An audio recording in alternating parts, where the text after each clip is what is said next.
Hello అందరికీ ఇండియాలో ఉన్న వాళ్ళకి very happy new year and అబ్రాడ్లో ఉన్న వాళ్ళకి అయితే అడ్వాన్స్ హ్యాపీ న్యూ ఇయర్ అన్నమాట. ప్రతి ఒక్కరు హ్యాపీగా ఉండి దాంట్లో నేను కూడా ఉండాలి అనుకుంటున్నాను.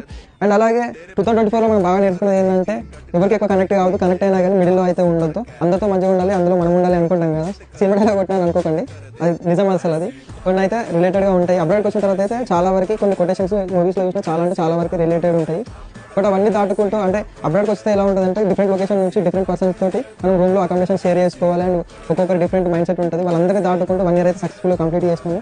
సో 2024 అయితే ఆల్మోస్ట్ అయిపోయింది మనకి. ఇంకా మీకైతే ఇండియాలో ఉన్న వాళ్ళకి అయిపోయింది. మాకు యూఎస్లో వచ్చేసరికి ఇంకా 12 hours అయితే వెయిట్ చేయాల్సింది. 12 hours దాటినామంటే 2025లోకి ఎంటర్ అయిపోతాము. ఈ 2025లో అయినా మనం ఏదనుకుంటే అది జరిగి ఏదైనా స్టార్ట్ చేయాలనుకుంటే ఆ రోజే స్టార్ట్ చేసి కంప్లీట్ చేసేలాగా కోరుకుంటూ మీరు అయినా నేను అయినా సో సక్సెస్ అనేది కొంచెమైనా ఈసారి వస్తే బాగుంటుందని అనుకుంటున్నాను. ఇంకా 2025లోకి వెళ్తున్నాం. ఇయర్ అయితే చేంజ్ అవుతుంది, మన లైఫ్లో అయితే ఎలాంటి చేంజెస్ ఏం రావట్లేదు.